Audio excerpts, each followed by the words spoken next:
উত্তর ও উত্তর পূর্বাঞ্চলে টানা বৃষ্টি ও উজানের ঢলে বাড়ছে আবারও নদ নদীর পানি। তিস্তা ও সুরমা সহ কয়েকটি নদ নদীর পানি বিপদসীমার ওপর দিয়ে বইছে।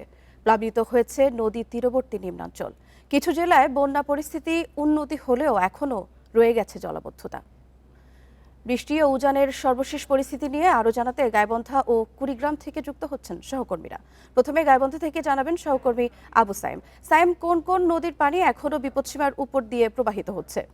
দেখুন, নতুন করে পানি বৃদ্ধির পর কিন্তু গতকাল থেকে পানি সবগুলো নদ নদীর পানি কমতে শুরু করেছে।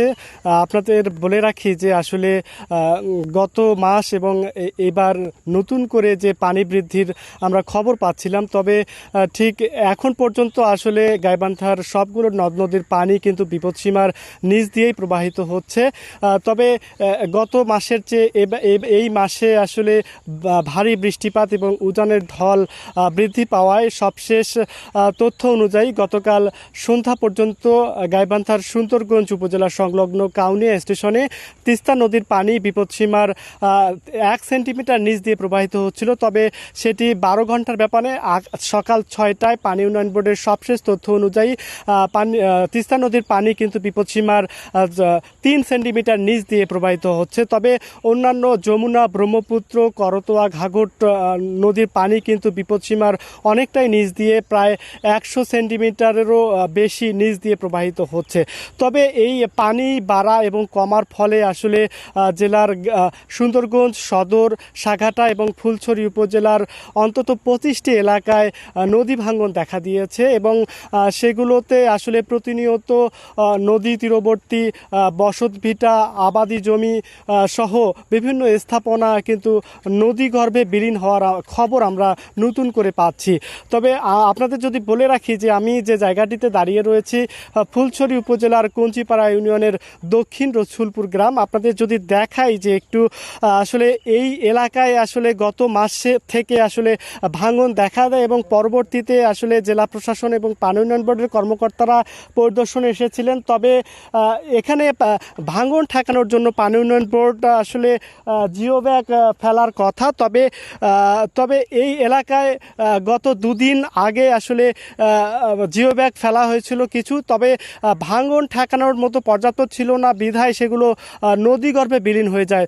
স্থানীয় বাসিন্দারা কিন্তু এই বিষয়টি নিয়ে বেশ আতঙ্কে রয়েছেন। তারা দাবি করছেন যে আসলে দ্রুত এখানে ভাঙন ঠেকানোর জন্য কার্যকর উদ্যোগ না নিলে আশপাশের কয়েকটি বসতবাড়ি এবং জায়গা জমি বিলীন হওয়ার শঙ্কা করছেন তারা।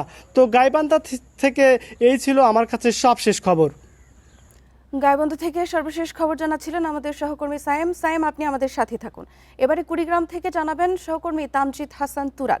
তামজিদ, কোন এলাকায় নতুন করে প্লাবিত হওয়ার শঙ্কা আছে জানাবেন আমাদের। আসলে যেমনটি আমার সহকর্মী জানাচ্ছিলেন, আসলে উত্তরের জেলাগুলোর যে নদ নদীগুলো রয়েছে, যেমন তিস্তা, ধরলা, ব্রহ্মপুত্র, সবগুলোর পানি কিন্তু এখন বিপদসীমার নিচ দিয়ে প্রবাহিত হচ্ছে। যেমনটি আমরা কালকে সারাদিন দেখেছিলাম যে ক্ষণে ক্ষণে তিস্তার কাউনিয়া পয়েন্টে পানি বিপদসীমা ছুঁই ছুঁই করছে। 3 ঘন্টা পর পর আমরা যে হিসাবটা দেখছিলাম পানি উন্নয়ন বোর্ডের যে 10 সেন্টিমিটার 15 সেন্টিমিটার করে পানি বাড়ছে, সেটি কিন্তু এখন কমতির দিকে। আমরা গতকাল সন্ধ্যা 6টায় দেখেছিলাম যে তিস্তার সেই কাউনিয়া পয়েন্টে পানি বিপদসীমার 1 সেন্টিমিটার নিচ দিয়ে প্রবাহিত হচ্ছিল, কিন্তু এখন সেটা 3 সেন্টিমিটারে গড়িয়েছে। পাশাপাশি একটু জানিয়ে রাখি যে দুধকুমার নদের পানি কিন্তু আমরা দেখেছিলাম যে কালকে বরাবরই মতোই 10 সেন্টিমিটার 5 সেন্টিমিটার করে বাড়ছিল, কিন্তু এখন সকাল 6টার যে পানি উন্নয়ন বোর্ডের দেওয়া তথ্য উপাত্ত সেটি আমরা দেখেছিলাম যে সেটাও কমতির দিকে। যদিও পানি কমছে, তবুও এই যে কুড়িগ্রামের 16টি নদ নদীর যে 400-র অধিক চর রয়েছে, এই চরের মানুষ কিন্তু শঙ্কা ও আশঙ্কায় রয়েছে। আমরা খোঁজখবর নিয়ে জেনেছি যে গতবারের যে স্বল্পমেয়াদী বন্যা তারা বলছে, সেই বন্যায় কিন্তু প্রায় শখানিক বাড়ি কিন্তু নদীগর্ভে বিলীন হয়ে গিয়েছে। পাশাপাশি কৃষি বিভাগের তথ্য উপাত্ত বলছে যে প্রায় 500 হেক্টরের মতো জমি কিন্তু নদীগর্ভে বিলীন হয়েছে। তো পাশাপাশি আমরা যেটা নদী পাড়ের মানুষের সাথে কথা বলেছি, তারা আমাদের যেটা বলছেন যে এখনও তারা শঙ্কা নিয়েই আছে, যদিও পানি উন্নয়ন বোর্ডের হিসাব বলছে যে পানি বিপদসীমার নিচ দিয়ে প্রবাহিত হচ্ছে। তারা আমাদের এও জানাচ্ছে এই ধরনের যদি বন্যা চলতে থাকে তাহলে চরাঞ্চলের যে কৃষি পণ্য রয়েছে অর্থাৎ তিল, তিসি, ধান ও অন্যান্য শাকসবজি ও ফসলাদি কিন্তু ব্যাপক ক্ষয়ক্ষতি হওয়ার সম্ভাবনা রয়েছে। তারা আমাদের এটিও জানান দিচ্ছে যে নদী ভাঙন রুখতে পানি উন্নয়ন বোর্ড কিন্তু জিও ব্যাগ ফেলছে, কিন্তু তা স্থায়ী হচ্ছে না। তারা স্থায়ী বাঁধ নির্মাণের দাবি জানাচ্ছে। এখন পর্যন্ত পানি উন্নয়ন বোর্ড বলছে তারা 35টি স্থানে ভাঙন চিহ্নিত করেছে এবং 20-25টি স্থানে তারা কিন্তু জিও ব্যাগ ফেলে কাজ করছে। তো এই ছিল আমার কাছে কুড়িগ্রাম থেকে নদ নদী পানি বৃদ্ধি ও ভাঙনের সার্বিক পরিস্থিতি সর্বশেষ।